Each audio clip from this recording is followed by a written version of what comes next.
What up? Let me I need somebody. Thank you for hitting the 5 likes already before you get started. That's what's up. My people in here. You already know the routine with Lo, man. Hit the like button.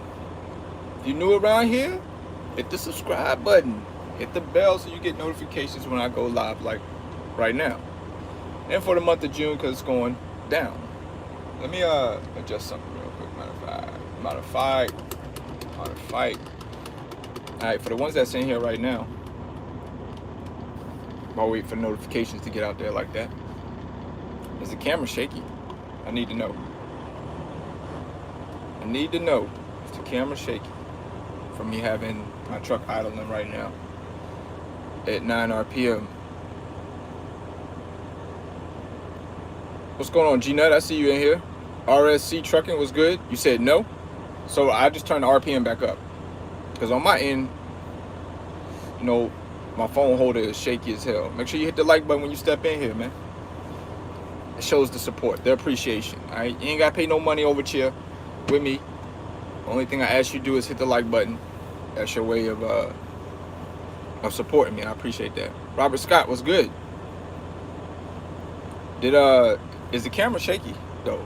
I see RS Trucking said that it wasn't. Anybody else? Is it stabilized? Because like I said, it's shaky on my end. It is shaky. Hey, well, before I turn the truck off, something I want to show y'all here real quick. A quick tip. Move this back for y'all so we can get some light in here. Just a little bit. All right, so look, something I'm gonna show y'all here real quick, and then we get into our talk. Mo, what's good, baby Bubba? Hit the like button when you walking in here. 18 people in here. I should have 18 likes. Straight up. Hit the like button for me, please. One time. So something I'm gonna show y'all here real quick. Turn the camera around. This is important on trucks that I can only speak to. Fuck it. I can speak for all trucks, right? If you don't got an APU on your truck, what's going on, Jay Odom? If you don't got an APU on your truck, it is best that you do this, right? If you're going to idle your truck, make sure that you're idling your truck at high RPMs, meaning 9 RPMs, 10 RPMs. If you're going to be sitting idle and idling your truck to utilize it for air, heat, whatever, all right?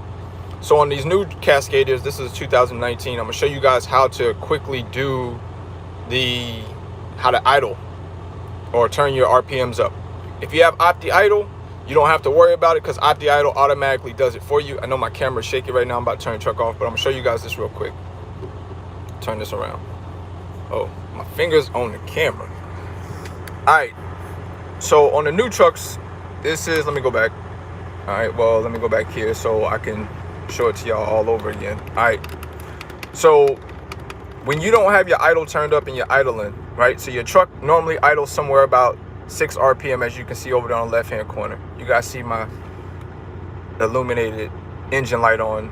I'll talk to y'all about that here in a minute too, because it seems to be a common problem with Cascadias. I don't know about other trucks because I haven't utilized other trucks that well. I'm very frequent with Freightliners though. But so on a new Freightliner, what you're gonna do is you're gonna have your menu here, right? So on your new menu, if you don't got an APU, you go right here to where the little truck symbol is at. All right, see the little truck symbol up here? So on your steering column, you just scroll over to the truck menu, you hit OK, and you should have options for cruise control, transmission, idle adjustment, Opti Idle. Okay, if you have Opti Idle, then it's always recommended that you use that, right? So you'll click on Opti Idle. To enable, you press OK. You want to turn interior comfort on, right? And then you'll hit the OK button.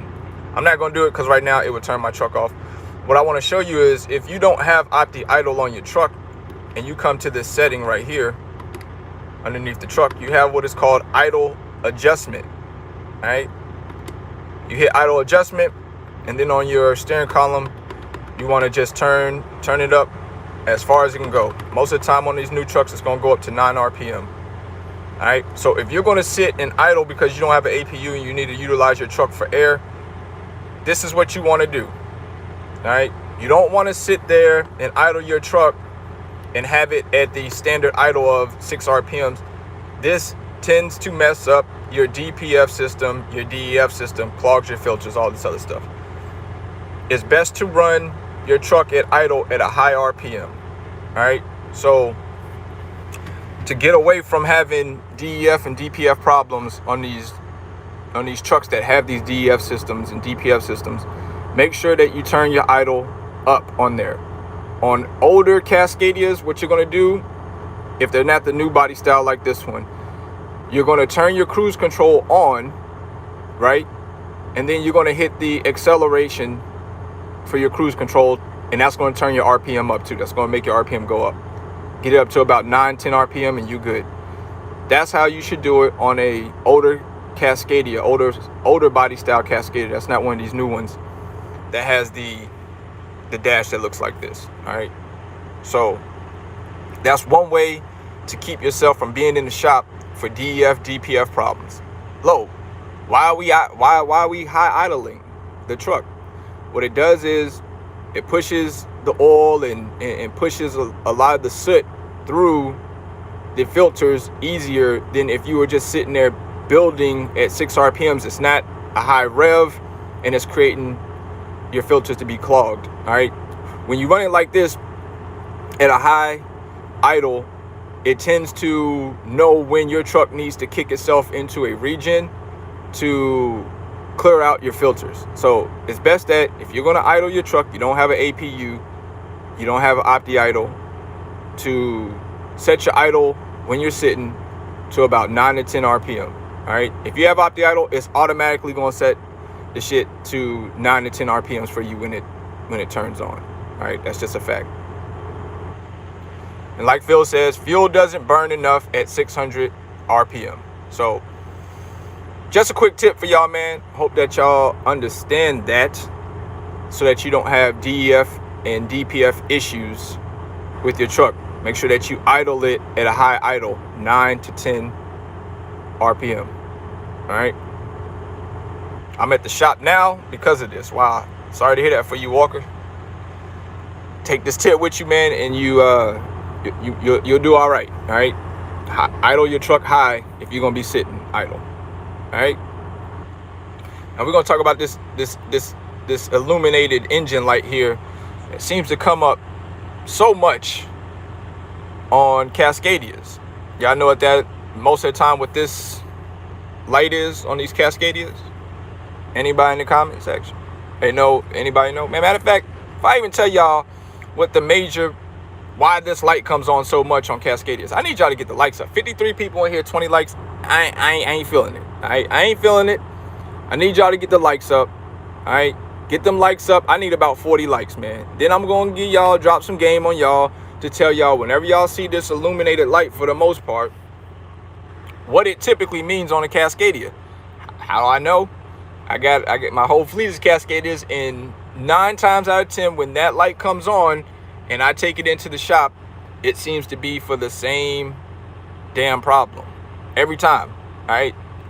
And the great thing about it is that it is a thing that is covered under warranty as long as you still have warranty. If you don't have warranty, then it ain't covered under warranty. All right. But I need 6 more likes, man, and I'll tell y'all exactly what the common thing is with the Cascadias when that light comes on. Like every time I see it come on, man, I already know what it is. Mine just came on yesterday when I was on my way here to the shipper, and I already know what it is. Like, I already know what it is, and it's crazy how Freightliners blow through them. All right, appreciate that, 42 likes. Alvin Phillips, you're right, sensors. All right, but what sensor typically is it? Typically, the sensor is a NOx sensor. Listen, I don't know if this happens with, Cummins that much, with Pack cars, with, the other motors that have DEF, DPF, or sensors to them. But I can tell you a common thing with a Freightliner is the NOx sensor. It always in these Freightliners, it never fails that they are the thing that goes out, okay? And will create this light to come on, all right? Create this light to come on. So if you got a Cascadia Detroit DD15, and you see that light come on, 9 times out of 10, it's that your knock sensor went out. All right. How much is this knock sensor? If it's under warranty, it doesn't cost you anything. If you don't got warranty, that knock sensor is normally going to run you anywhere between $500 to $600 at the dealership to get replaced. All right. So, and I'm saying that probably includes like the labor and shit like that too. All right. But that's typically what it is.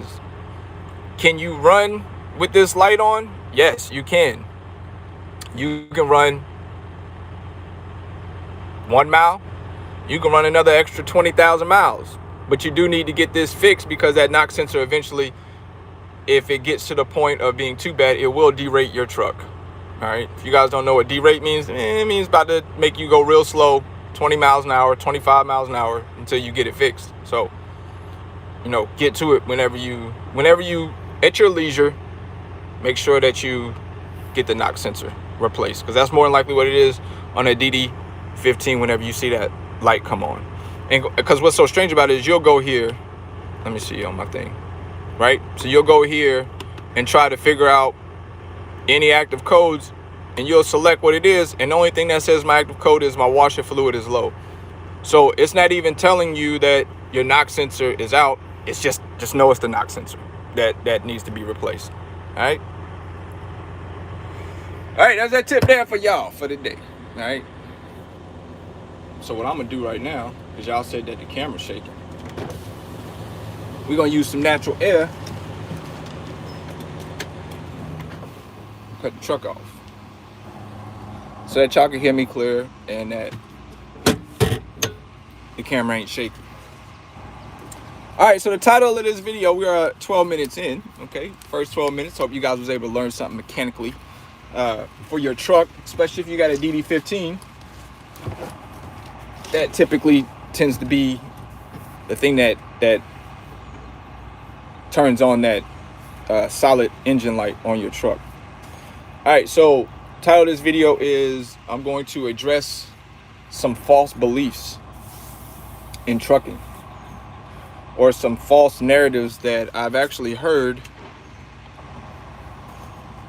in a couple of videos, and I just want to address it. No shot, no nothing like that. I'm not trying to be messy. I'm definitely not being messy. It's education, right? I always have told people, like, it's okay not to know something. It just means that you're ignorant to it, that you don't know, but ignorant people still can learn, all right? Stupid and dumb people can't learn, right? Those are the people that they're not trying to be educated about shit. They go off of assumption. They go off of stupidity, okay? So stupid and dumb people can't learn. Ignorant people, they just don't have the knowledge to understand, but they're capable of learning and understanding. All right, so on my man Josh how do I say Josh's last name? Longino. All right, if you ain't subscribed to Josh Life with Josh Longino, that's my man's. Make sure you go subscribe to him. Give him a like y'all should be doing for me. Give me a like, give him a like, give him a subscribe, check him out. All right, but he did do a live feed that I know is probably, I think it was like day before yesterday, or day before yesterday, or whenever. Okay, like 2 days ago. And in that video, in that live feed, I heard him talking about that he wanted to go and get 2 additional trucks. And in those 2 additional trucks that he was going to get, he emphasized that he was going to put 2 teams in them. And if Josh is listening to me, let me adjust my camera. Josh, if you watch this or you listening to this, let me give you some information. All right? Because a lot of people, what's going on, Brooklyn? I see you in the building. A lot of people believe that, like, doing this shit, building a fleet is easy. They think that it's as simple as putting the money down, whether it's you going out and buying a truck or whether it's you going and leasing a truck, like I do. And then it's easy, right? You just get a driver and then in the wind you go, all right? All of that shit sounds like a fucking master plan, all right? What's going on, Dirty Bro? Good morning. All of that shit sounds like a master plan. It sounds phenomenal, and it sounds as easy as it is coming out of your mouth. But here's the reality. What's going on, Sage? But here's the reality. It ain't easy, okay? And it sounds great to say that I'm going to go and get 2 trucks. I'm gonna put 2 teams in there, and I'm gonna make all the money in the world off these 2 teams, off these 2 trucks that I'm gonna get, and I'm gonna put two teams in them. Well, here's the situation. Finding teams is hard as hell. It's like a needle in a haystack, all right? Especially finding a good team, a solid team that runs hard. They run coast to coast. They knock the miles down. They get it done. Like, you have a better chance of getting a solo driver than you do of getting a team. So my thing to Josh is, if you don't already have those 2 teams already ready to go with you, ready to make moves with you, already picked out, I wouldn't even, and I'm not trying to break your spirit or nothing, but I wouldn't even envision putting teams in that truck or putting teams in a truck, because it's gonna be too hard for you to come about getting them. All right. I also heard him say that it's easy for teams to gross $20,000 to $30,000 a week. Here's another false belief that comes with that. If a team does $20,000 in gross for the week, they had a fucking phenomenal week. All right, a phenomenal week. Don't think that $20,000 to between $20,000 to $30,000 as a team, for a team, that they can get that done every week. I have 4 teams. I have had a total of about 8 teams the entire time that I've had my fleet. All right, and I've only had one team, and that was recently. And they have hazmat that did $20,000 in gross, and they are a hazmat team. Okay, that is a hazmat team, and they had a phenomenal week. $30,000 is unrealistic for a team. I don't care what commodity you're hauling, even if you're hauling heavy haul. You're not doing, as a team, $30,000 gross in a week.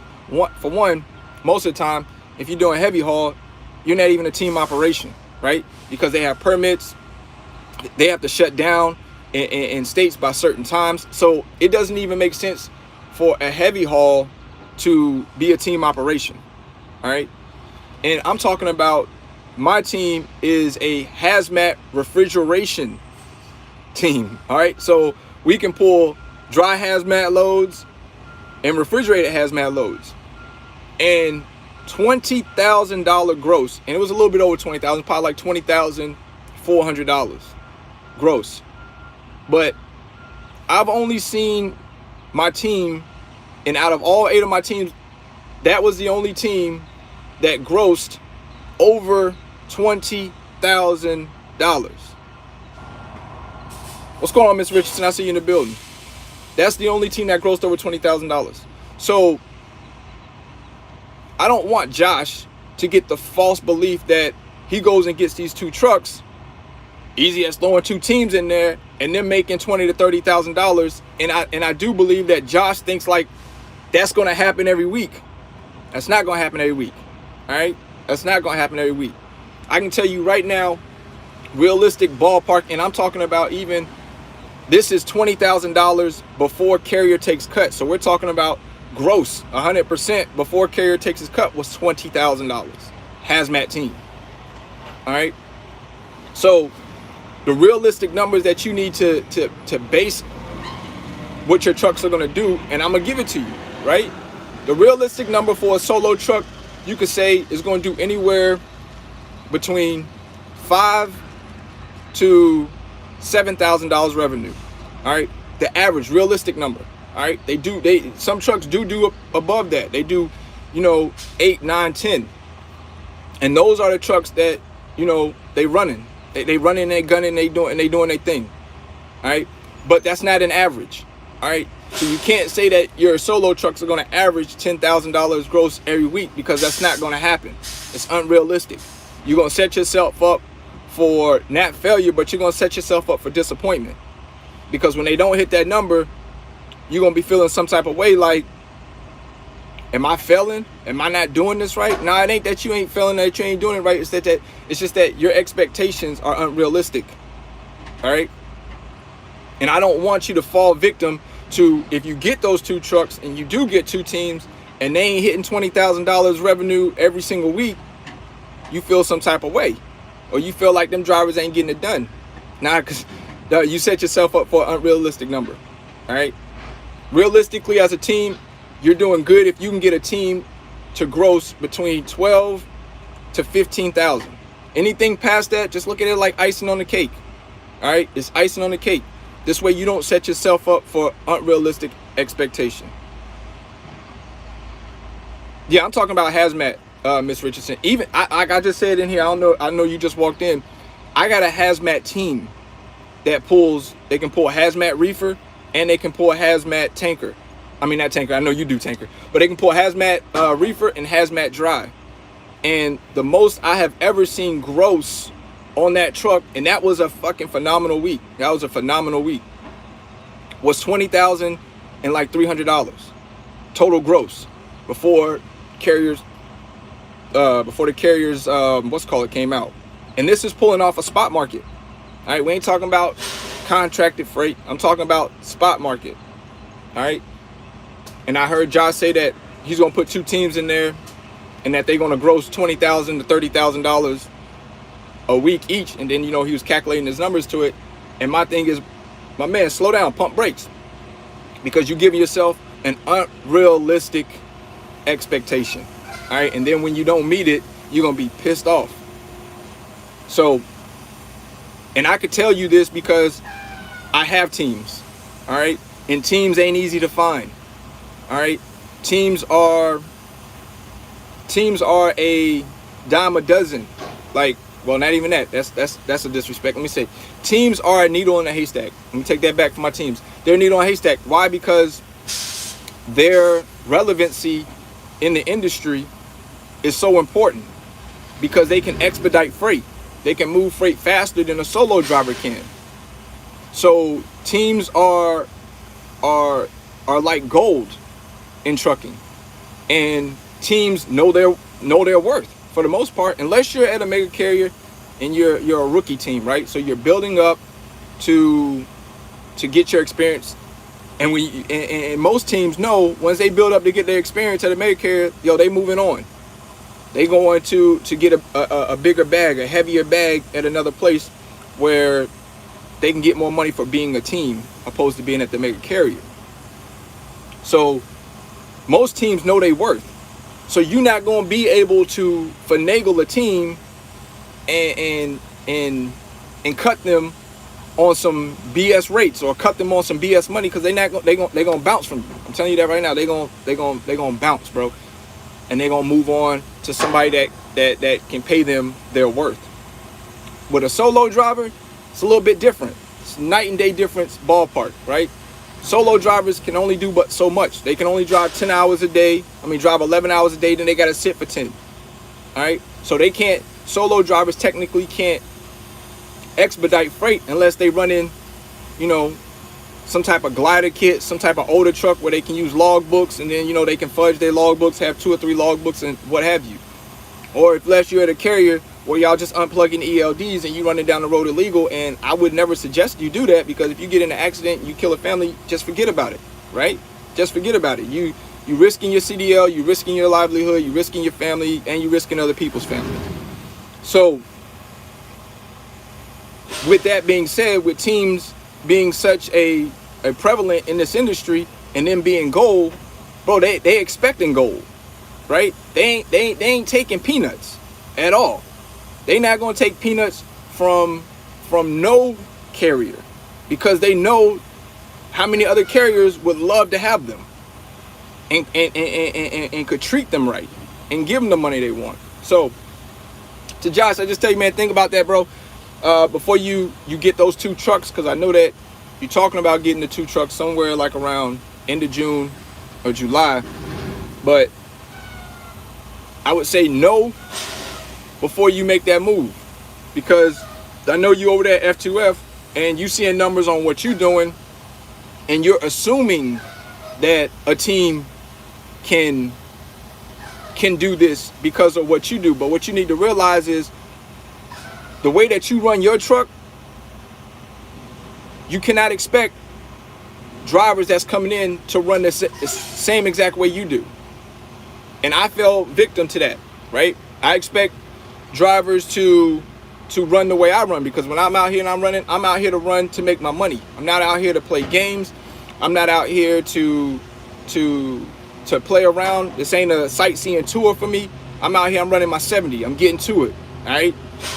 But a lot of drivers don't think like that. And a lot of drivers won't have that same drive and hustle and mentality as you. So if you're trying to base it off of the numbers that you're seeing as yourself being a solo driver, don't expect, I'm gonna be real with you. You got to knock that down by like $2,000 or $3,000 on the next driver, because they just not gonna have the same hustle, same run mentality that you may have. Now, if that person gets in there, you give them a 30 to 90 day trial period, and they hustle like you hustle, then you make sure you pay them they worth and what for them being hustlers like how you are. And it is. Nino Brown, time for another like bomb, man. We continue on. I got a list of stuff I'm gonna talk about. All right. So hit the like button, man. We got 108 people in here. I got 58 likes, man. Let's get it up to what's the next number one go to? Let's pop it up to let's get up to 80 likes, man. 109 people in here. I think I can get 80 likes, man, before I continue going on. And that's just some information I just dropped to y'all for anybody that is considering getting a truck and getting drivers. You have to think like this, because if you don't, you are setting yourself up for false expectations, and false expectations don't make you no money. They lose you money. Okay, that's the real. All right, get my likes up. 66 likes right now. What we say, we need to get to 80. I think y'all could do it. All right, 12 more likes. I think y'all could do it.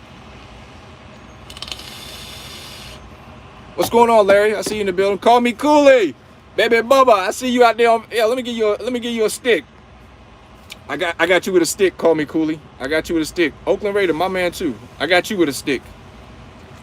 Oakland Raider is one of my drivers. All right, he's one of my drivers. Big up. I don't know if he want to tell y'all, but I put him out there. My wife tells me I shouldn't do that, but yeah, call me Cool. I see you out there in Mexico, dog, enjoying life, bro.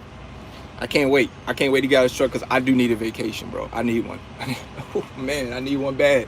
I see everybody on Facebook out there in Mexico, Cancun area, just living life, man. I want one too. We're going to talk about crypto. Yes, we're going to talk about that. I'm also going to talk to y'all about a stock. I'm going to talk to y'all about a stock. So good information about to come to y'all today. I'm about to give y'all a stock that y'all can actually build retirement in. All right, build your retirement in, and it's gonna pay you more money than what you do by you leaving your money in the bank. I'm surprised he didn't say, I'm not going to say nothing until you get the likes up. That's right, Miss Richardson. I ain't gonna say nothing till y'all I ain't giving no more information. I mean, I sit here and read comments and cut the shit with y'all right now. But until my likes get up to 80, I'm not dropping any more information. All right. So, and I got let me see. 1, 2. We just finished topic number 1, 2, 3, 4, 5, 6, 7. I still got 7 more things to talk about. 7 more things. Get them up. Somebody said, what's your opinion on AMC? We'll talk about it. Get my likes up though. I need 2 more likes. Don't play with me. All right, that's 80 likes, my people. I mess with y'all. I appreciate y'all for getting those likes up. All right, let's continue on. All right, now watch this dude. He gonna pull up right beside me.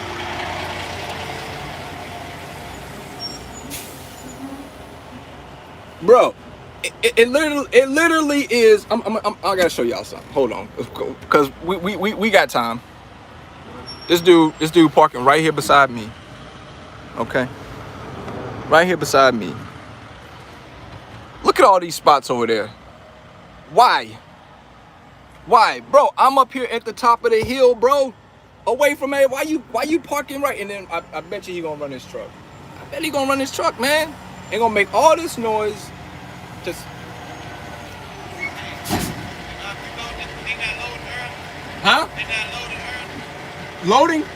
Yeah, you picking up at Anheuser? Yeah, you just go down there to that gate. You got a pickup number? My appointment got canceled. Oh, okay. Yeah, so I'm just sitting up here waiting. But yeah, if you got an appointment, you can go down to that gate and check in. Hey, you got it?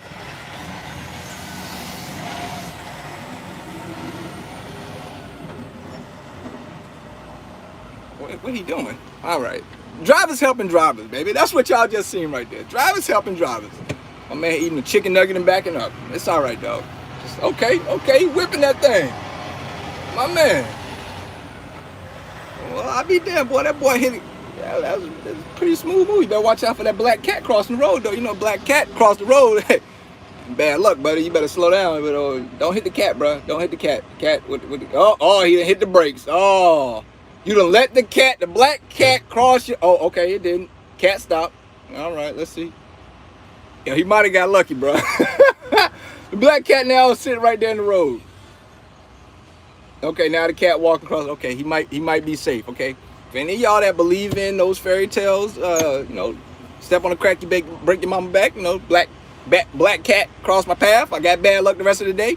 Yeah, he better watch out for that. Okay, good luck. Yeah, right, Brooklyn. Good luck, bro. That black cat crossed your path, bro. Just shut down for a whole 10, bro.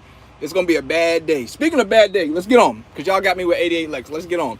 Speaking of bad accident, yesterday I was in traffic up on I-95 South. How many of y'all was on I-95 South yesterday? About 5 o'clock, I-95 South, coming out of the DC area, the Virginia, Northern Virginia, whatever it is, okay? How many of y'all was on I-95 South yesterday? If you was on I-95 South yesterday around 5 p.m., you know that it was a parking lot, okay? You know that it was backed up for about 25 miles, okay?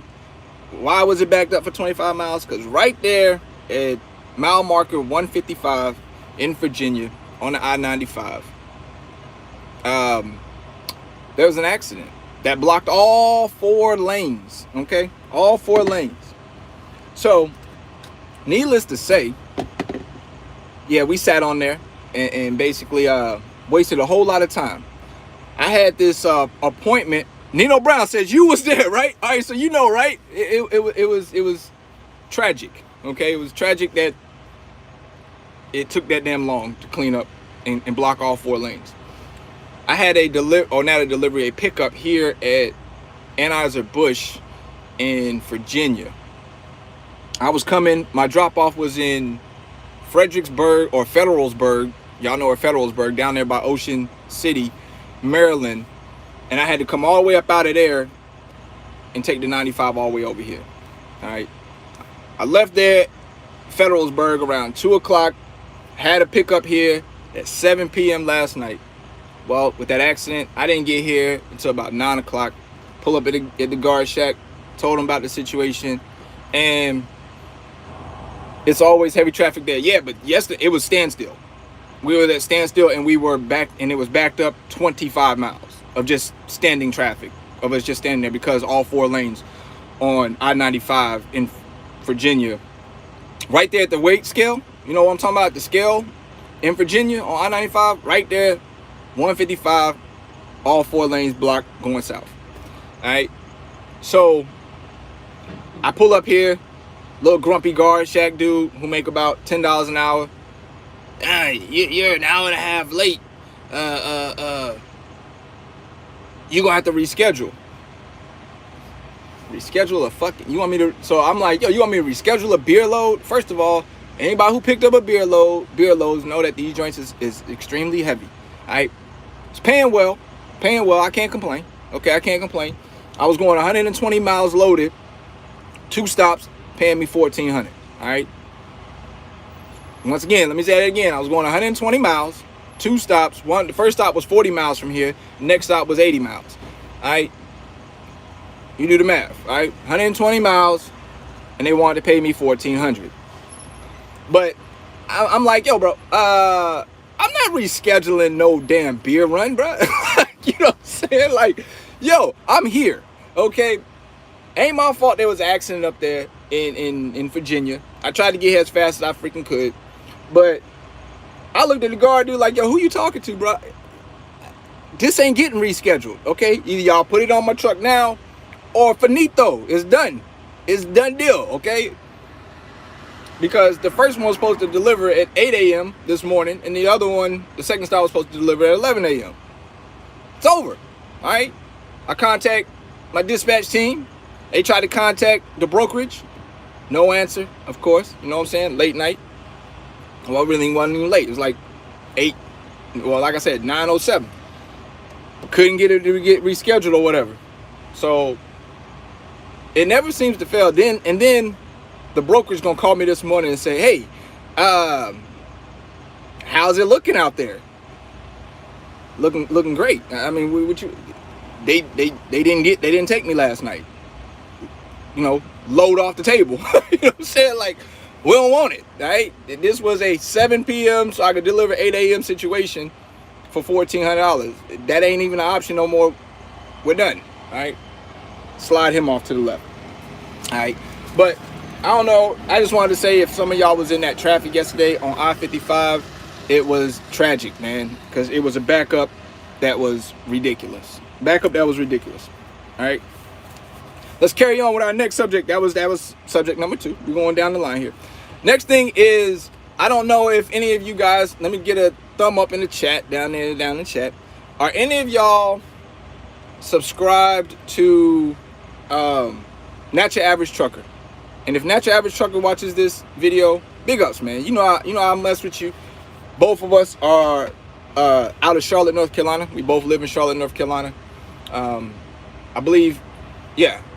Not Your Average Trucker, he has his own authority. He has, I think you want to say like 18 to 20 trailers. He has 15 trucks. So doing his thing, fleet owner, good dude. Met him once before. We both was at the shop in Charlotte, and we ran into each other. So good people, knowledgeable person. In the chat, give me a thumb up if y'all know who Not Your Average Trucker is, because he put out a video yesterday, and I found it very, very interesting, because I said the same thing, and I got crucified for saying what I said. So I commented to him on his video and said, yo, man, I got crucified for saying this, but you know, I feel you. Like, you know, I feel you. That's why I told him I feel you. Can you talk write-offs for owner-operators? That's probably going to be for another video. I'm not going to get into that. That's not part of my list here today. All right, so 702 Trucker said, yep. J True Trucker, no. Terrell Torrance, yeah, okay. All right, so if you ain't subscribed to him, another person that I highly suggest you guys go subscribe to is Not Your Average Trucker. Good dude, solid information. I rocks with him. But yesterday's video, he talked about, and he titled or put it in the Dirty Broke, I see you too. He put in the thumbnail, dime a dozen. So I knew what it was from the title. You know what I mean? I'm like, uh-oh, he's gonna talk about a driver. So I went to click on it, and he is talking about a driver that basically keeps calling out, right? Keeps calling out, and he believes that this driver is doing it intentionally. I feel him 100%, okay? Been down that alley, know what he's going through, feel what he's going through, can relate to what he's going through, all right? And his question that he had in that video was, to my fleet owners or to people that have trucks, 404 truck, I see you in the building, man. What's good? His question was, do you fire that person on the spot, or do you hold on to that driver until you replace the driver. All right, because he's like, how he operates, how he thinks is like, yo, you know, you burn me, it's over. You know what I'm saying? I'm firing you. I'm getting rid of you. You ain't the candidate to get the job done. All right, and it's interesting because I think the same way. It's kind of like, yo, I am a no nonsense, no bullshit type of if you will, boss, okay, or if whatever you want to call it, company. All right, I don't do well with bullshit. I don't do well with people that don't take their job serious. All right, I'm just not good. I'm the type of person that, like Smitty just said, time is money, and I say this all the time. Time is money, and you can't get an hour back. But if you waste my time, you definitely can get a holler back. Okay, you know, chunk you to deuces. So he was saying, like, his wife was like, no, chill out, don't fire him, find somebody to replace him first, and then you get rid of him. And what's interesting is, like I told him in the comment section, yo, bro, I think how you think, and your wife think how my wife think. I don't know if that's a woman thing or what, but we think exactly the same. It's like, yo, man, you can't get the job done, I'm firing you. The women are stepping in like, oh no, baby Bookie, don't fire them yet.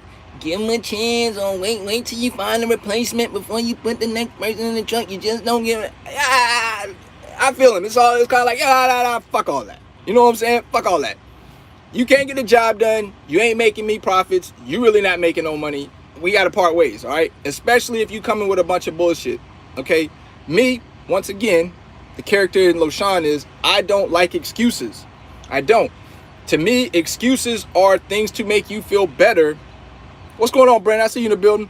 It's things to make you feel better about a situation when you know you fucked up, right? So you make excuses to try to make yourself feel better, all right? I don't like excuses. I hate them, all right? I don't make excuses. I point the finger at where the blame should be placed at. And if the blame is to be placed on me, the first person that I look at in the mirror is myself and see what I could have done better. If what I did was incorrect, how I could have did, you know, once again, how I could have did shit better. All right. I don't look at everybody else to point the finger at, to take blame off of myself at all. All right. The first person I'm looking at is, where could I have done this better at? Maybe I could have not made an extra stop. Maybe I could have got to the shipper first and then decided to you know, get something to eat. Maybe have Uber Eats send me something to eat. Maybe get something out of my refrigerator to eat. All right. So I don't look to point the finger at other people. I always look at myself first and what I could have done better. All right. So I feel him on what he's saying. Okay. And I feel like you have to be that way. Because if you don't, what will happen is, like he was saying in his video, and I said this several times before, it is so interesting to me. Shout out to UPS Freight right here in front of me. You know what I'm talking about? I still got trucks at UPS Freight too. But what's interesting to me is, you will go to hire a driver. All right? You will go to hire a driver. And that driver will come into your company because you're a smaller fleet, or because they know you off of YouTube and they feel like y'all are friends.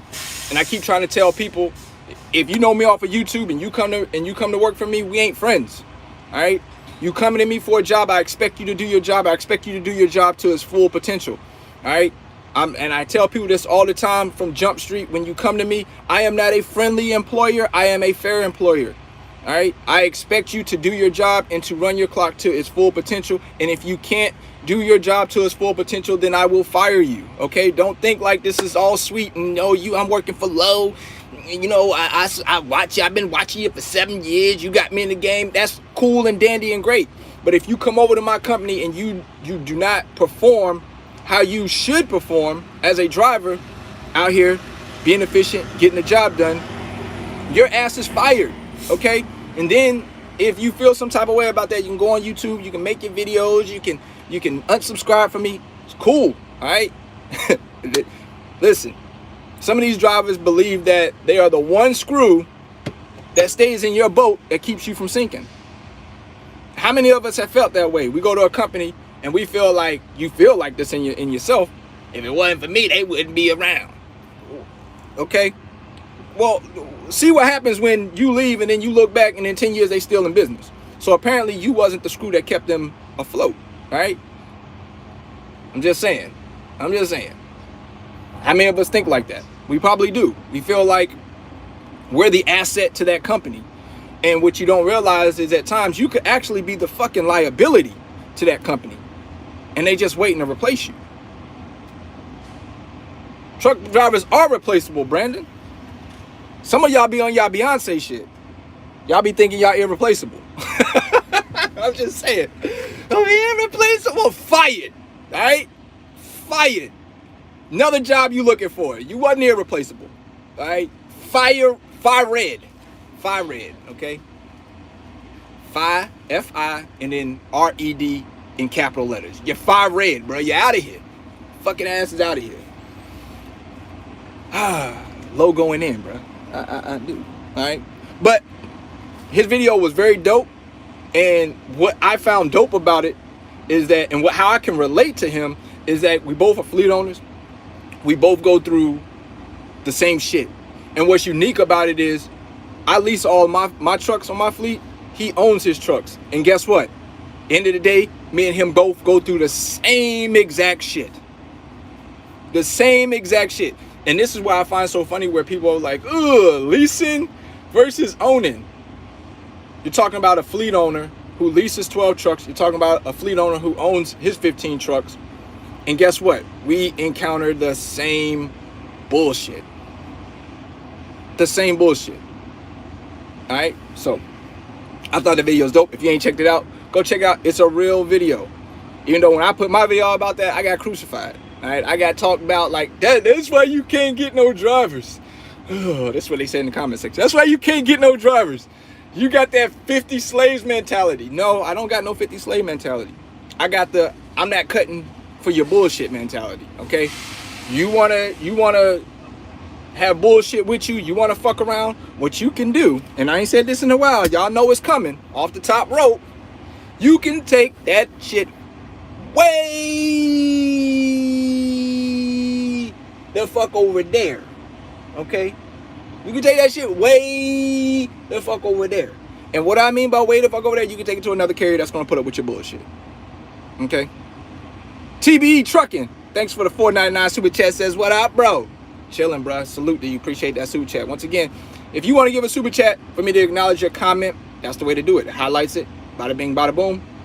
I read out your comment. All right? That's how that works over here. All right? With super chat. I don't be able to get to all of the chat because my chat do be, you can see it's moving. We got 100 people in here, 100 likes, 156 people. It's time for another like bomb, y'all. All right? Because not only do I bring you guys a little bit of laughter with this shit, but at the same time I bring you guys truth. Okay? At the same time I bring you guys education. I bring you guys knowledge that is tangible, that you can work with, something that you can get money off of. All right? So get the likes up. 105. Let's see. We got 157 in here. Let's shake it up. I need 125. 125. We go to the next topic. Next topic is going to be no. For this next topic, I need 130. Okay, I ain't gonna lie. I need 130 likes. It don't cost you shit to hit the like button. It's absolutely free. You cheap bastard. Hey, hit the like button, dog. You know the vibes. $4.99 for my man Phil. Just Phil, my dog. Salute. Appreciate that, man. I do. All right. The next one, I need 130 likes, Smitty. We going to investments. I'm gonna open up my portfolio a little bit for y'all. For something y'all to put y'all money in. For something for y'all should be putting money into this certain stock because it brings you back a return better than if you put your money in a bank. Okay? Because y'all, we're gonna talk about banks, right? Y'all do know what banks do with your money, right? I hope you do. If you don't worry. You're going to learn today. You're going to learn today, okay? We going to teach you something about the ecosystem. Oh, that's what we're going to teach you, okay? Get them up as I take my toe. Pair me a smoke. And I got some bars for y'all, bro. All right? Don't call me You know, I'll be sure Chico the bars for nothing, bro. I dropped some bars on it. Old special ed looking type cat. Uh-oh. We got a tragedy going over here, people. I just gave big ups to UPS Freight.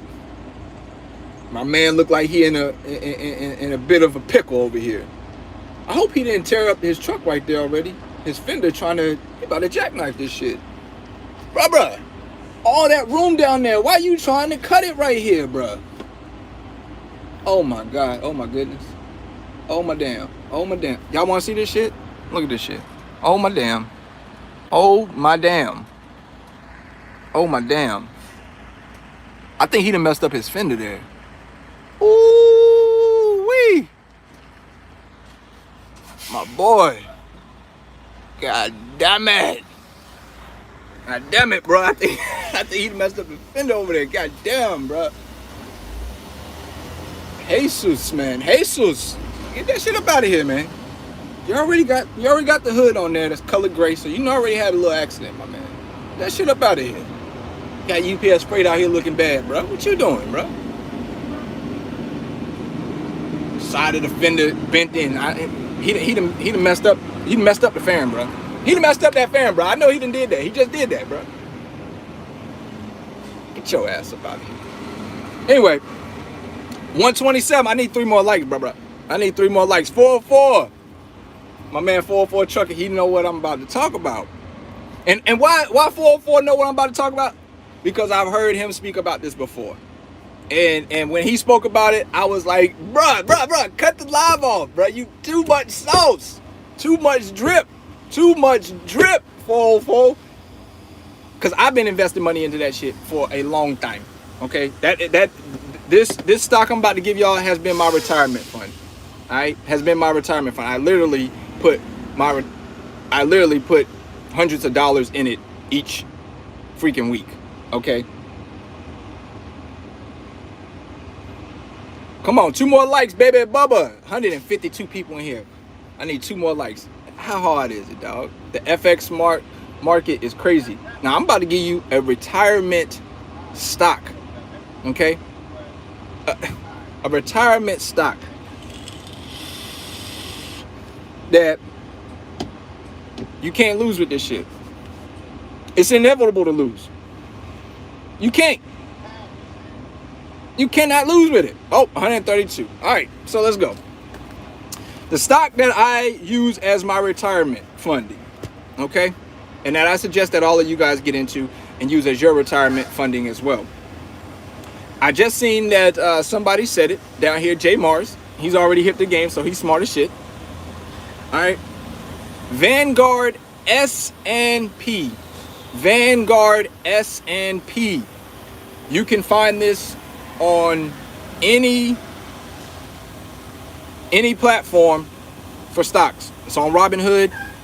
It's on whoever you want to use, okay?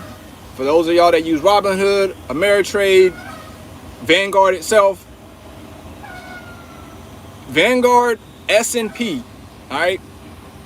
And the ticker code is VOO, all right? Don't take my word for it.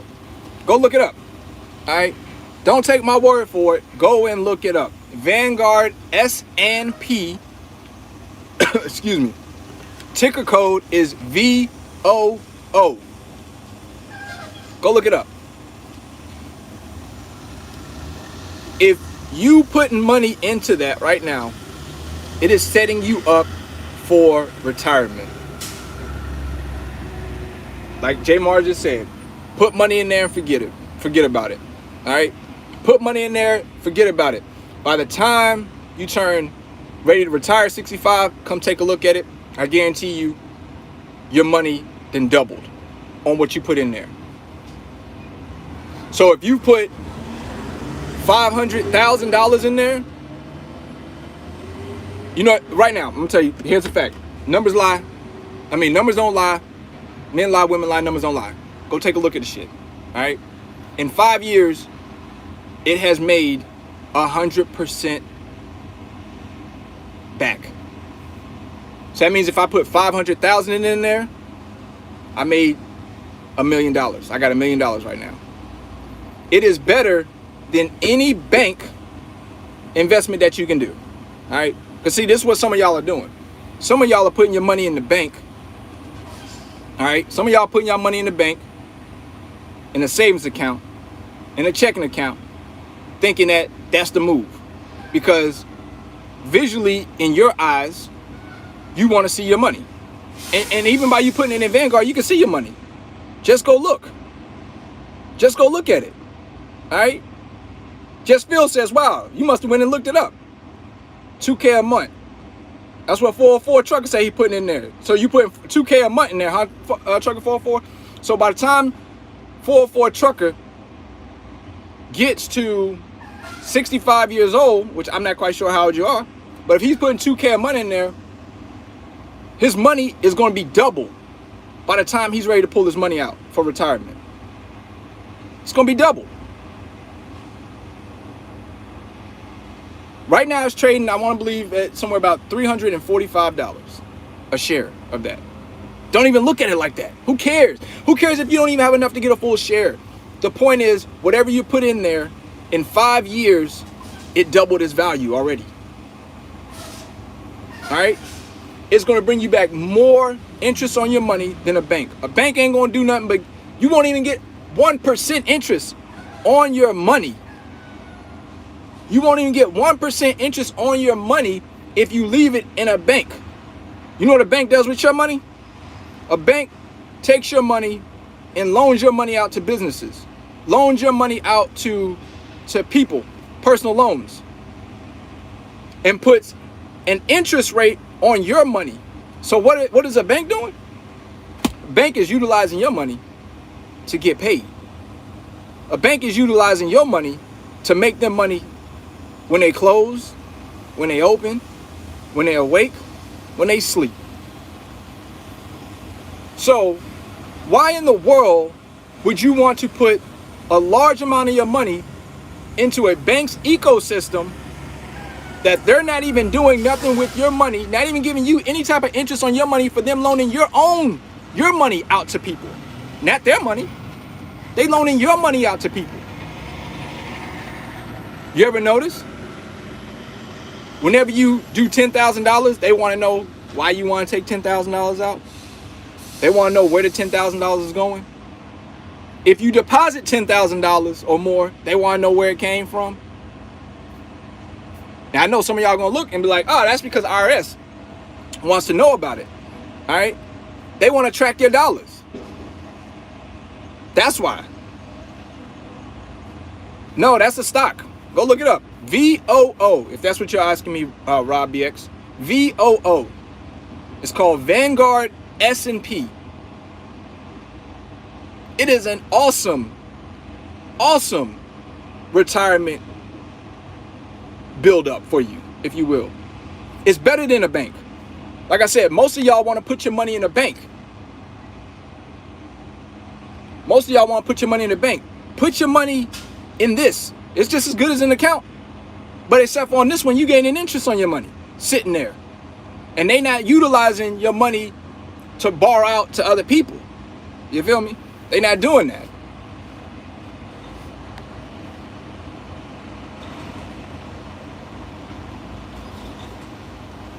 And that's good too, Brandon. I see you say with a Roth IRA. A lot of people do use Roth IRAs.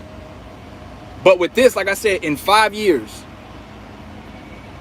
if you would have put $100,000 in it 5 years ago, right? You would have went to your account today, you would have had $200,000. Your money doubled. Your money doubled. And with Roth IRAs, can we say that your money is technically going to double in 5 years? How many of y'all? I mean, can we say that? Can I get an amen in the chat? Can we say with a Roth IRA that your money is going to double in 5 years? And then on top of that, with the Roth IRA, they're going to max you out.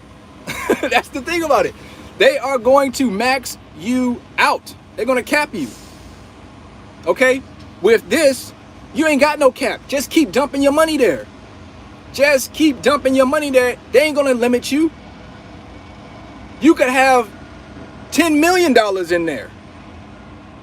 $10 million worth of shares there. They're not gonna cap you on that. Now, if you go to pull it out, will you have to pay capital gains? Of course you will.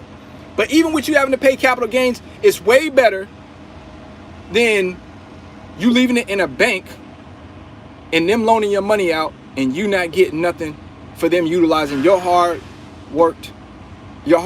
work money. Period. And I don't know why so many of us rely on banking systems when, do we really need banking systems? For real. This is where crypto is starting to come into play at. Because they're decentralized. They're not trying to utilize, they're trying to do away with banks. They're trying to say, we basically, everybody, the world, or this blockchain can be our own banking system. We don't need these banks that are fucking taking our money, ripping us off, loaning out our money, giving us bad, no interest rates on our money. This is the reason for the blockchains. This is the reason for the crypto ecosystem.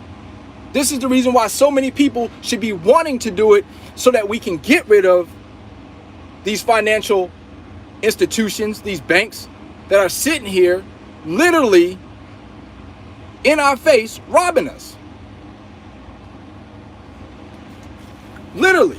If you don't have any crypto, you're not in any Bitcoin, in any one of these coins, you are doing yourself an injustice.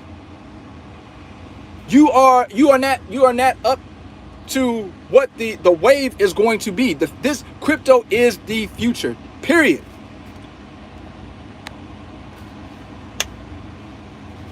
Oh yeah, Brooklyn one. I know about life insurances too, because that is another one that you could dump a lot of money into life insurance policies and borrow against them. Yeah. That's a good one too. I know all about that. Listen, when it comes to money, all right, you gotta know.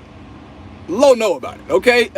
I know about the life insurance policy thing, definitely, where people put millions and millions of dollars into life insurance policies and they borrow against them. That shit is a gold mine. Fuck it. Wealthy millionaires do that shit, and if you're smart, you do it too.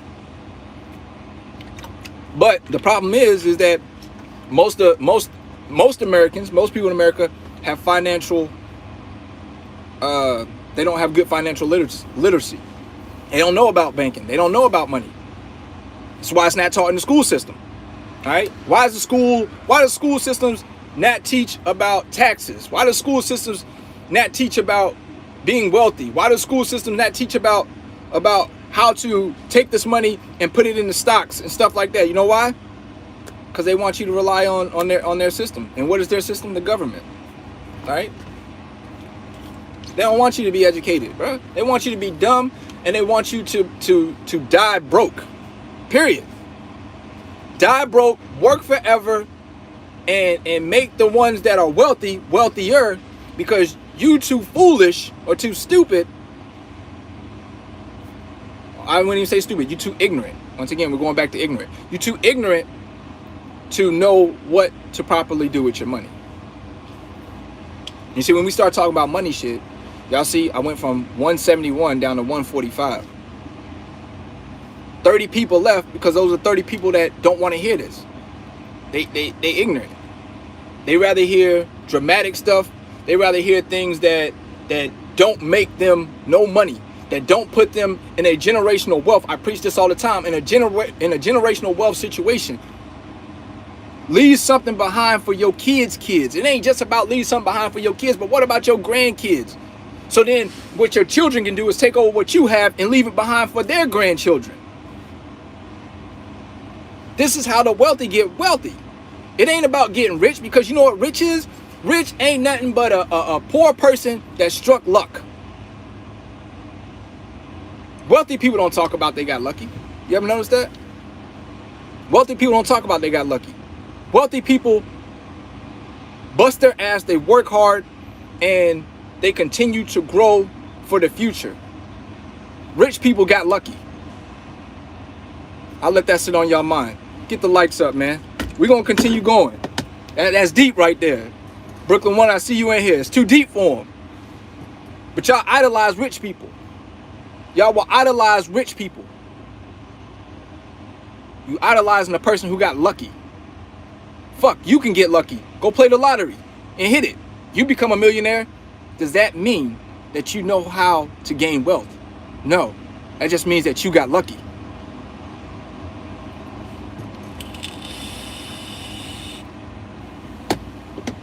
It's a difference. Stop idolizing rich people and idolize wealthy people. And wealthy doesn't necessarily mean that it needs to be monetary value. Wealthy can mean that it's in the mind. The way a person speaks to you, the way a person, you can tell when a person is speaking some genuine real shit because you'll feel it in your soul. If they ain't speaking some genuine shit to you, it goes in one ear and out the other. That's genuine shit. I speak genuinely. I speak to your soul. When I talk and you pay really close attention, that shit gonna hit home. Because I'm a genuine person. I genuinely want to see everyone build generational wealth for their family. You're right, Slug. I'm speaking too heavy right now, dog. It's getting heavy. It's getting thick in here. So thick you can't cut this bitch with a knife. It's getting thick.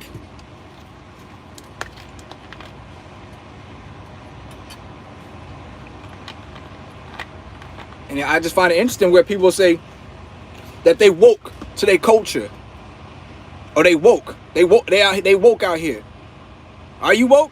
So you woke to your culture, but you ain't woke to the ecosystem. You ain't woke to money. You ain't woke to generational wealth. But you will always sit here and cry and complain about what they did to our culture for hundreds of years. But you have an option in life. You can change that. You don't have to live in poverty. You don't gotta live in poverty. Nah, that is a choice that you make.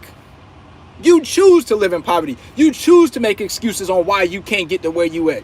You choose to be a failure. I don't choose to be a failure, bro. I work hard every day. I'm out here in the truck. I got 12 trucks. I got drivers. I'm still in this bitch. Because I'm dedicated to what I do. I'm genuine to what I do. That's right, Brandon. People still blaming that. People still blaming the white man. Stop blaming the white man and start looking at yourself in the mirror, dog. They ain't the problem. You the problem. 50 Cent said it. And the earth is, if you can't get paid in the earth this big, you worthless kid. No, Cam said it, excuse me. If you can't get paid in the earth this big, you worthless kid. Don't even deserve to live, man. That shit real. Let me repeat that in case you missed it, because I said it too fast for you. Cameron said it. If you can't get paid in the earth this big, you worthless kid, you don't even deserve to live.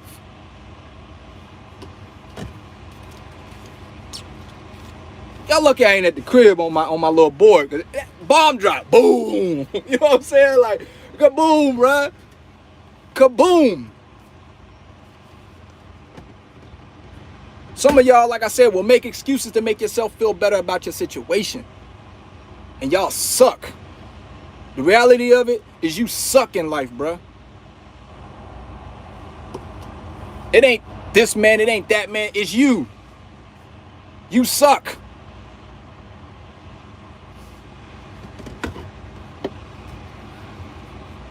Get another vape, bruh. I'm going in too heavy, man. Get the likes up, bruh.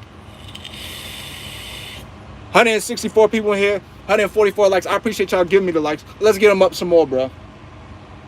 This ain't what you want to hear. This is what you need to hear. And if you still here listening, it's because this is what your soul needs to hear. A lot of people don't want to hear this. I don't care what you want. I'm going to give you what you need. Nurturing you. Each one teach one. Plant the seed. Watch the garden grow. You know what I'm talking about? If you don't, I don't know what else to tell you.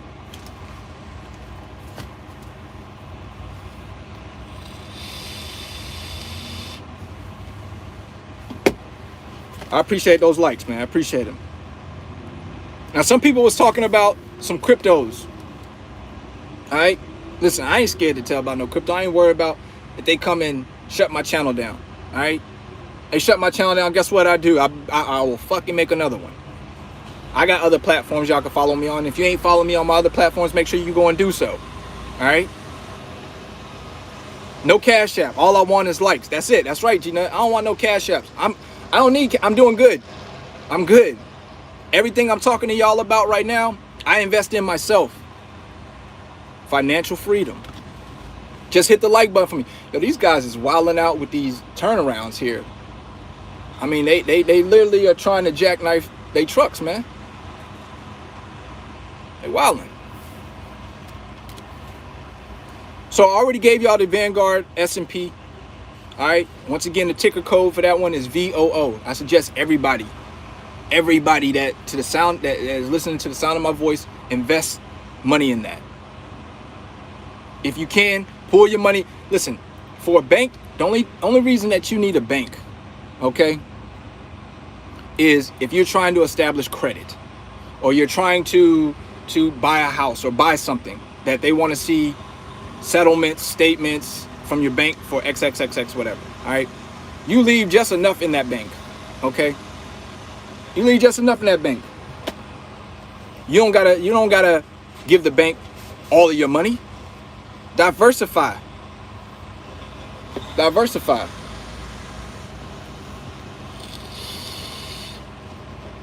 The problem is, in society today, people are looking for a role model.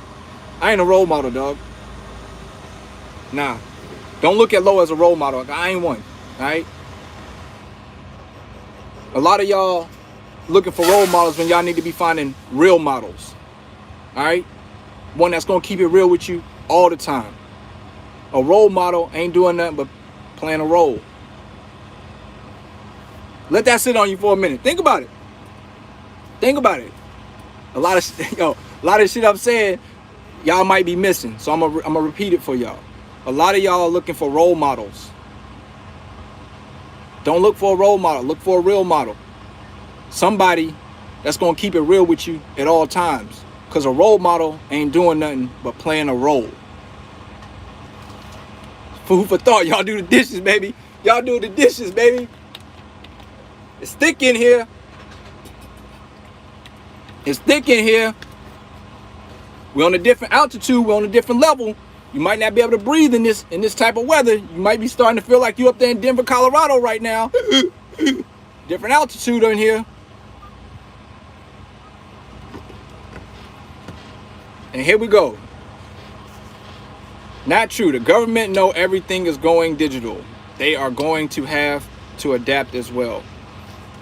Well, I don't know. I'm not going to comment on that because maybe you're talking to somebody else. How much to invest in the Vanguard at LoShawn? That's your retirement, man. That's your retirement money. So whatever you pulling off to the side for retirement, that's where you dump it at.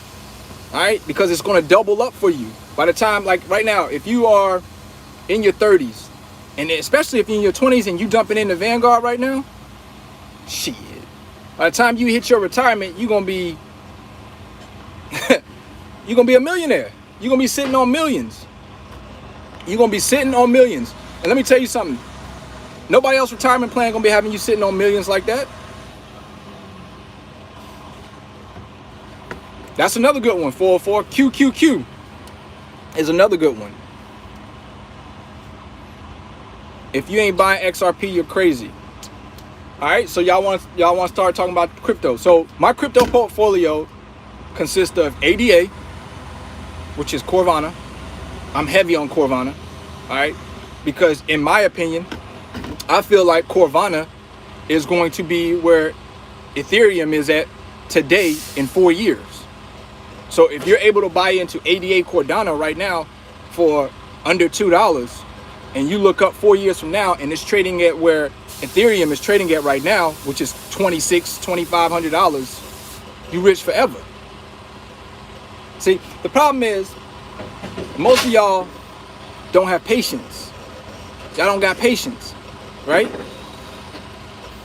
When you get into stock, when you get into this crypto, these are long-term investments. They're not short-term investments. They're not where you get in and get out. Unless you're dealing with what they call a shit coin. All right? If you don't know what a shit coin is, hold on. Lo, you know. Goodness, well, I wasn't talking. Okay, I got you, LaDon. I that's why I said I'm not gonna comment, because I didn't know if you was talking to somebody in chat, and it makes sense. But if you invested in a shit coin, it would behoove you to utilize a shit coin as a pump and dump. All right, some of y'all don't know what a pump and dump means. That means that you buy it low, and when it gets high, you sell it. All right. It ain't nothing that you want to hold on to. How many of y'all was in the Dogecoin? And I get it. Okay, y'all got it when it was 5 cents, under 5 cents. And then when it went up to its high point of 73 cents, y'all didn't sell. Y'all held on. I'ma hold. Because the ideology was Dogecoin to the moon. Dogecoin gonna get up to $1. Well, guess what? It disappointed. All right. In my opinion, humble opinion, if you did not sell Doge when it was at its high up in there at the 70, at least sold half of your Doge, you took an L. How many times on Facebook, when the Doge was going to the moon, did we see people on Facebook posting to the moon, showing their Robinhood accounts, showing that they only put $500 in it and they made $100,000 when it was trending at 60, 70 cents. And for those of y'all that got it under a penny, y'all was, damn near millionaires almost at that point. How we not taking profits? Why we not taking profits? Why we not selling a quarter, half, when it's hitting these peak numbers? Why are we holding it and hoping and praying? Dogecoin, and the reason I say about shit coins, Doge don't really have, it don't have no contracts. If you don't know what contracts is, you ain't doing enough research on crypto. All right, and I ain't really the crypto guy to be telling you about all these contracts, but these coins have a purpose. All right, and if you invest into a coin that doesn't have a purpose, you setting yourself up for the carpet pull. What's the carpet pull, Lo? It's when they pull the carpet from underneath you and they just fucking go belly up and you've lost everything that you had in it. The important thing when it comes to cryptocurrency is to invest your money into a stable coin. What you use the shit coin for is the pump and dump, and you take profits from it and you go and move it over to a stable coin such as Bitcoin, such as Ethereum, such as Cardano, such as Solana, such as VeChain, such as XRP. Things that have contracts, Polkadot, that's another one I got, Polkadot. Things that have value, they're going to mean something. They're going to get contracts. Institutions are going to work with them. Doge don't have none of that shit right now. All Doge has is Elon Musk tweeting about it, and when he tweets about it and says it goes to the moon, that's when it goes up. But when he stops tweeting about it and he stops talking about it, what does it fucking do? It crumbles. And the only reason that it's holding its value right now is because it is a TikTok coin. The young generation talks about it on TikTok, so everybody thinks that it's a coin that you should go and get. It holds no value. A lot of people have asked me, what happened with the Shiba thing? Lo, I thought you was in Shiba. I told everybody in my community section, I sold my Shiba. It was a pump and dump. I got out of Shiba after I made 100% profit. And if you know how to read charts and graphs, you could see where it was going. Down. You understand what its value is, what its meaning of its coin is. Nothing. The meaning of its coin, the purpose and sole purpose of it being a coin was to be known as the Dogecoin killer. No other purpose for this coin. None. So So what is the purpose of holding on to this? Pump and dump. Don't put a lot of your money into these pump and dump coins. All right? 5% of your portfolio should be in, if you're going to choose to do a shit coin, which I don't use shit coins anymore. All my money is in stable coins because the way that the market is going in crypto, it's almost about to be hitting a bear market. So ain't no point of even getting into these shit coins right now because they fucking crumbling. So right now is the time for you to take your money out of them shit coins and move it over to a stabilized coin. But people that I follow on YouTube, and I don't mind sharing this information with you guys, I follow on YouTube when it comes to crypto, BitBoy Crypto. He has over 1 million subscribers. Also follow Altcoin Daily. And I also follow, what's his name? Banter. I want to say their name is Banter Crypto, I think. Or something like that. Banter Crypto. Those are the 3 channels I follow. And those guys are a wealth of knowledge. And they will put you in the vicinity of knowing exactly how to move. And one thing that all of them say is none of them really fuck with the shit coins like that. They utilize them for the pump and dump. They utilize them to take profits from and move them over to stable coins. They utilize those to go and buy more Bitcoin. They utilize that to go buy more Ethereum. They utilize that to go buy more Cardano. That's what they do with it.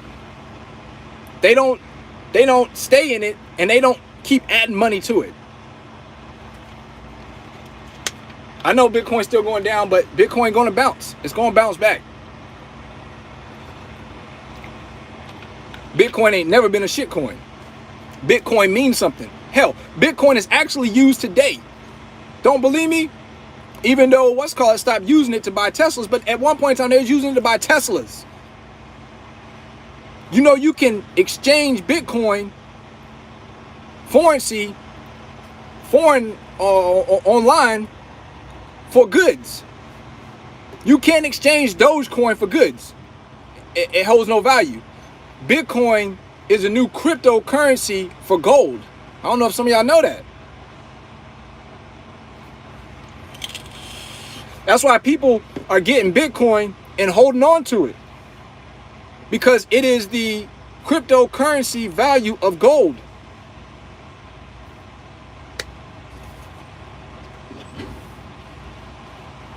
It is. It's the future gold. And just because it's going down right now, hey, look, gold, silver, copper, all that shit has gone down before. This isn't nothing new. You know, this ain't nothing to be surprised about. Oh, Bitcoin's going down. Price of Bitcoin's going down, but gold has gone down too. The price of gold has gone down. Does that mean that the price of gold gone down that you should sell your nuggets? Hell no. Because you understand the value of gold. And gold is going to go back up. Same way with Bitcoin. Bitcoin is going to go back up. Right now is a time for you to get some because it's on sale. It's for the low. Okay? And you heard that from Low, okay? And from anybody else that knows about cryptocurrency. Bitcoin is for the low right now. Get yourself some.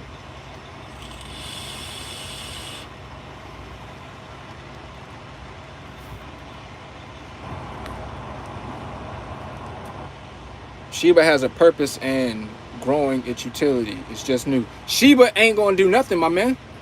I mean, have you been to Shiba's website? Go click on Shiba's website. Go read about what their purpose of their coin is. Nothing. Nothing.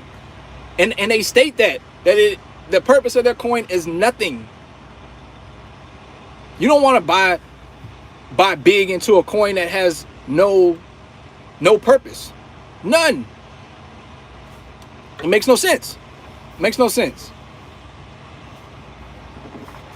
So be smart about your investments. Once again, VOO is the best option to do if you're trying to stack up for retirement. Best option. I mean, there's more, right? And 404 Trucker has given some information. Some other ones QQQ, and some other people have given one in here, some in here. But VOO, which is Vanguard S&P, is a great option to dump money into.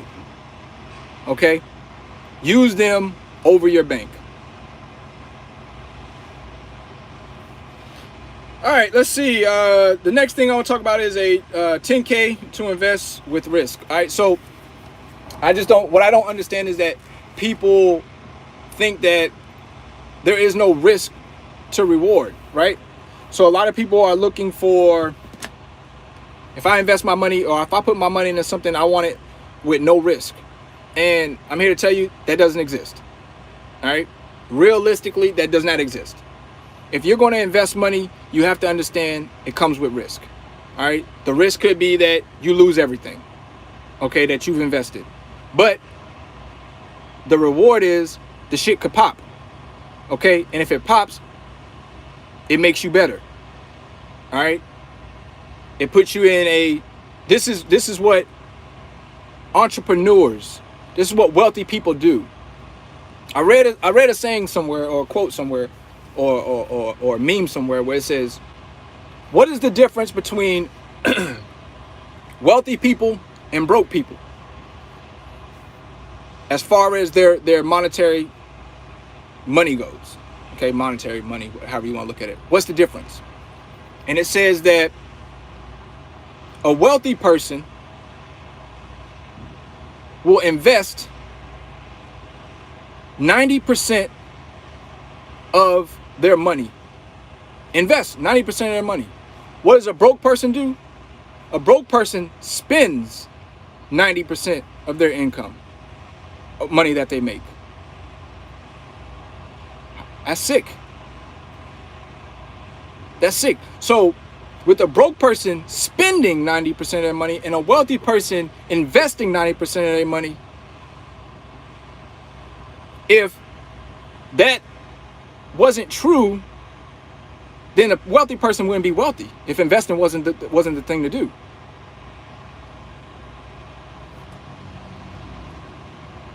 So, I mean, this is coming from wealthy people that's saying this. They're saying on a pie chart, on a pie graph, 90% of wealthy people's income goes into investments. Broke people, 90% of their income goes into spending, meaning buying materialistic shit, buying shit that doesn't bring them any monetary value back. They don't have portfolios. You speak to a broke person, let me tell you, and I don't mean to be funny to nobody, okay? That's a good book too right there, Brooklyn One. I don't mean to be funny to nobody. But if you don't have a portfolio, you broke. And it doesn't necessarily have to mean monetary either, right? We're not talking about, I don't want nobody to be like, oh, I don't got a portfolio, but I got $50,000. $50,000 ain't money. Okay, that ain't shit. That ain't shit. People go and invest $200,000 into one fucking investment at one time. Just dumps it there. Bam, done with it. So by you walking around thinking that you got $50,000 in the bank account and that you ain't broke, you really are broke. Okay? Not only are you broke monetarily, but you're broke mindset. All right? You broke thinking that you out here balling. And you ain't even a fucking drop in the bucket. You evaporate before your drop even hits the fucking bucket. That's how irrelevant you are. And that's real shit. You are irrelevant in the game of what we call life. I challenge y'all. Another challenge I got for y'all. I might put this challenge out there. I challenge y'all to play Monopoly. And here's the deal. Here's the mindset. You don't even need nobody to play Monopoly with you. You can play Monopoly by yourself.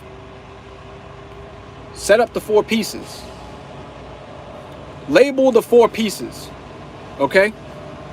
You got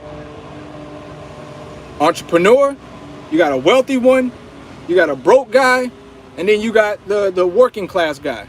Okay? Roll the dice. Play the board by yourself using those pieces. Think what each piece would do with the mindset that they would have. You go around that board. By the time it's all said and done, whoever is the most successful, by you thinking the mindset what this individual one would do, it'll set you a blueprint for life, bro. It'll set you a blueprint that a lot of y'all will be scared of. Because guess what? The one that you're going to be more dominant in, that's you.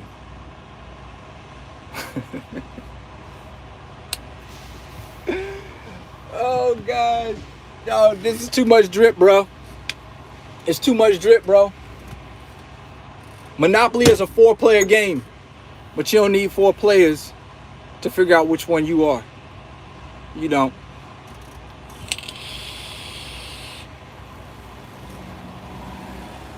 Play the game of Monopoly and find out which one you are, bro. Play it by yourself. If you ain't the one that's buying houses, buying properties, when other people land on your shit and they got to pay you money, and you just the one that's going around the board and collecting $200 when you pass go, my G, you the broke person. That's really who you are. How you play the game of Monopoly is who you really are. It's scary. I'm telling you, it'll scare the shit out you. It'll scare the shit out you. But Monopoly was one of the best games ever created because it was a game of life that taught you. That's right, Brooklyn. Their heads going to explode, bro. Their heads are going to explode when you see that. If you the one that always pass and go and collecting 200, or you the one that hop on the little question mark on the railroads and all that other stuff, and you the only one that's buying the little railroads where, you know, when you cross over the railroads, you only got to pay $200 on them, but you ain't buying the Park Place and building houses and then exchanging the houses out for hotels. At the end of the game, the person that has the most hotels on properties ends up being the winner. And you could tell when you in the projects, right? Because you be down there in the little yellow spots or the red spots or the spot right there after you pass go. That's the projects, right? And as you keep going through, you start getting the better and better property, right? Until you come over there by Park Place and all that stuff like that, where that stuff costs a lot of money. And then somebody start rolling the dice and they hope like hell they don't land on your property over there in Park Place because they know they about to give up all their money and then they go what? Bankrupt. Monopoly is a scary fucking game. It's a scary game. This is why, if any of you guys have bought his board game, Cash Flow, by Robert Kiyosaki, it is based around what game? How many of y'all got Robert Kiyosaki's Cash Flow board game? If you got his board game, put a thumbs up in the chat. If you got Robert Kiyosaki's board game, put a thumb up in the chat because you know exactly what I'm talking about. I got his board game. Okay? I got his board game. And the unique thing about Robert Kiyosaki's board game is that you got to write down your expenses and all of your fucking numbers as you go along that board. Now with Monopoly, you don't got to write it down. But on Robert Kiyosaki's, you got to write down all expenses, your cost, and you got to create a card of what your projections is going to be. That Cash Flow board game by Robert Kiyosaki,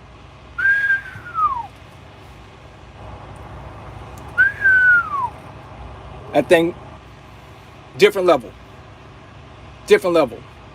So I'm gonna tell you right now, if you ain't good at Monopoly, the Cash Flow game, you're gonna suck. Okay, you're gonna suck, bro. You're gonna suck because it's too deep for you. It's too deep for you. But Monopoly is the game of truth in life. And I challenge you to play it by yourself. I challenge you to play it by yourself.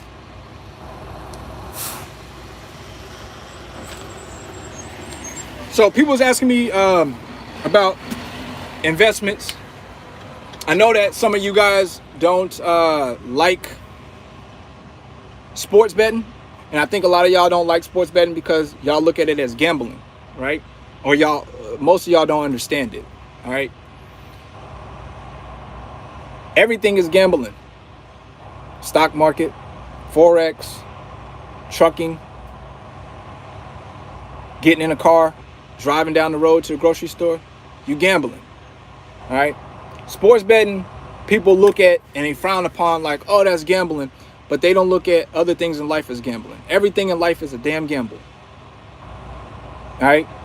But things don't become a gamble so much if you know how to maneuver around it. People won't look at stocks like a gamble because why? If you're good at it, you know what you're doing.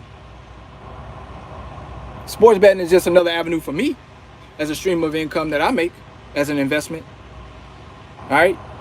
I can invest, and this is no cap, I can invest $10,000 into sports betting, pick the best game on the board for the day playing one game, have a $10,000 bankroll. By the end of the week, if I can get 7 games right, one game a day, I make $7,000. Because my objective is to make $1,000 a day off of it. Okay? So many games, so many opportunities. But if you don't know what you're looking for, you don't know what you're doing, you can lose a lot of money in this shit. Because most people that bet, same way with stock market, they bet with their what? They bet with their heart. Most of y'all bet stocks with your heart. How do I know this? Because y'all go and buy Tesla stock. Y'all go and buy Apple stock. Y'all go and buy stocks that are already at a very, very high peak. Y'all go buy Amazon stock. These stocks have already kind of somewhat peaked out. So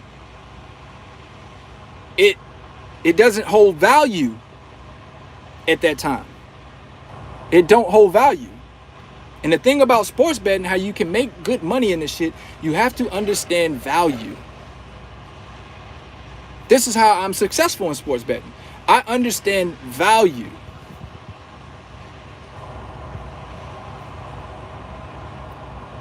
I make another stream of income off of it. I've showed you guys videos on here. Me holding stacks up to my ear, all different colors, looking like a fucking rainbow. That's all American money too, by the way. TB, I seen y'all was talking about, oh, he got yens and all. Now that's all American money. But when you have a lot of money, you notice that money is different colors. It ain't just green. It ain't just green. There's blue in there. There's green in there. There's some red in there. Money ain't just one color.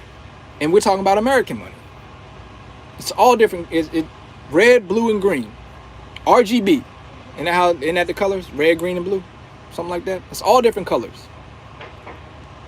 And that when I had that stack up to my ear, that wasn't trucking money. That was $60,000 of sports betting money that I started with a bankroll of $5,000. And I told a story about this. In, what was it, a month, I made that amount of money. I made that. That shit wasn't me flaunting. That wasn't me trying to floss. That was me trying to educate people to let them know another source of income, another investment. If you can take $10,000, if I told you you could take $10,000 with the potential to make $7,000 at the end of the week, would you take it? Most of y'all would say yeah, right? But if I also told you that with that same $10,000, you could lose $10,000, would y'all take it? Y'all say no. Because y'all not risk takers. And in order to make money in life, to gain wealth, you have got to take risk. Period. Hands down. It don't matter. You've got to take risk. If you're scared, as they say, go to church.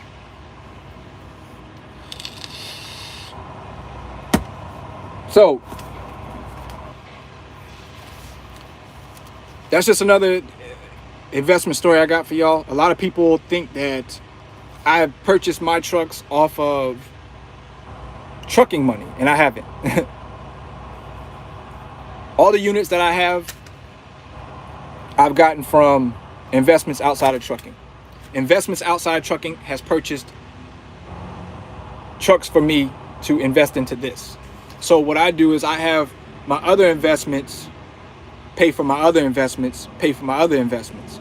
And then those investments give me capital to put back into my other investments. So for instance, I'll take capital from trucking and put it into stocks. I'll take capital from trucking, put it into crypto. I'll take capital from trucking, put it into sports betting. So I'm always making my money work for me. My money is always cycling. I don't like for my money to sit, because I know if my money sits, it ain't working. And some of y'all have that problem where y'all money will sit and it ain't working for you. But what you rather do is log into your computer, log into your bank account and see that you got money just sitting there, right? But if you don't got your money diversified and working for you in different places, you behind the 8 ball. Period. And I'm just real enough to tell you this shit. Honest enough to tell you that shit. This is the definition, as Terrell just said, that's the definition of wealth. Remember what I said? 90% of the income for wealthy people goes back into investments. And what do wealthy people do? They use their investments to buy them their toys, their houses, their cars, their boats, their vacations, their good lives. They don't use their income to pay for that stuff. They use their investments to pay for that shit. Like 404 says, real estate. And 404 is doing it big. I really do idolize what he has going on. He has trucking going on. He has real estate. He's into stocks. That is an individual who has a wealthy mindset. Those type of people I can hang around. I could be around all day long. I could. I can't hang around broke mindset people, bro. Make me sick. Make me disgusting. I feel like I'm losing brain power as I sit and hang around with them. Like, I can't do it. I can't do it. It's just me. And when you get to the mindset of wealth, you don't want to hang around broke people either. You don't even want to have a conversation with them. Y'all ain't on the same level. We ain't speaking the same language. We ain't shooting in the same fucking gym.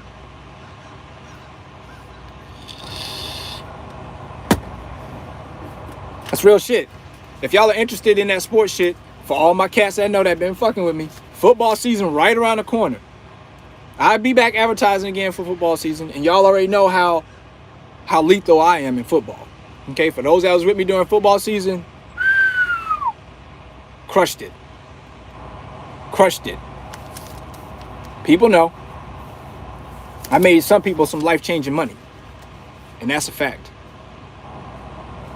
All right, so once again, if you are interested in that, you can hit me. All right, you can hit me with a message. LoShawnParks@gmail.com, LoShawnParks@gmail.com, or you can hit me up on Instagram. Follow me, LoShawn Parks, @LoShawn Parks on Instagram. Or you can send me a message on Facebook, LoShawn Parks. LoShawn Parks, everything for me. I don't have a Snapchat and I don't have a TikTok, but I'm working on a TikTok once I get to the house. So let's recap things that I got going on. For that, those of y'all don't know that what I'm invested in: trucking, stocks, crypto, sports betting. And when I speak about trucking, I got other things that I'm looking to do in the future: brokerage, carrier, drop lots, terminals, truck washes, oil change centers. A lot of shit. All right, I just named like 5 other things I'm about to start investing my money in. I will have a total, right now I have a total of 7 incomes, because I also prior service, so I get my military disability. What else I get paid for? Shit. Oh man. I think that's it. The 7 streams of income for me right now. And when it's all said and done, hopefully by the year 2023, 2024, I have a total of 13 businesses, 13 sources of income. All right. So I've been on here with y'all for 105 fucking minutes. I hope that this was 105 minutes of great information for y'all. Something that woke a lot of you guys up. Something that gives you guys that kickstart, that boost to get heading in the right direction. I preach about it all the time. Generational wealth, man. Okay. Also, I'm going to be getting into some real estate, but my real estate that I'm going to be getting into is commercial real estate. I want to get into commercial real estate, meaning commercial buildings, things of that nature. I feel like I don't want doors because a lot of people do doors. If you don't know what a door is, it means houses. I want to get into commercial real estate. So, for sure. Oh, 1999 super chat came in from Donald Webb. Appreciate the knowledge and keep going. Don't stop. I definitely am going to keep going because I see the need for this information. I see the ones that need it, the ones that want it, the ones that are hungry for it. And as long as there's people that is hungry for it, want it, and need it, I am going to be a source for them. VU is S&P 500 index fund. Low fees managed by Vanguard. It is solid, but there are cheaper index funds with same growth, but it's a good fund. Yeah, for sure. I mean, there are definitely, that's not the only one, Rob, right? So I'm not saying like that's the only one, but that is a starting point for those that don't even know. That's what I'm saying, okay? It's a starting point. It is a good place to put money at. There's several other ones out here. You can do your research on it, and in future I will bring more. But today, that is a good one for the entry level people to come into. Low University, appreciate it, 404 Trucker. We definitely got to link up, bro, because I like what you got going on. But I need to find out what I'm about to do here. Either I'm gonna take the 4-hour trip to the house, so I can get home and get this truck ready for my team.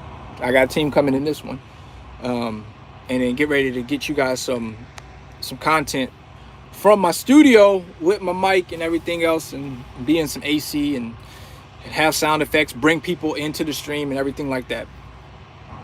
Terrell, appreciate that $9.99 super chat. Valuable information. Salute, man. I appreciate that. Thank you so much for acknowledging it, and glad that it was something that you're able to utilize.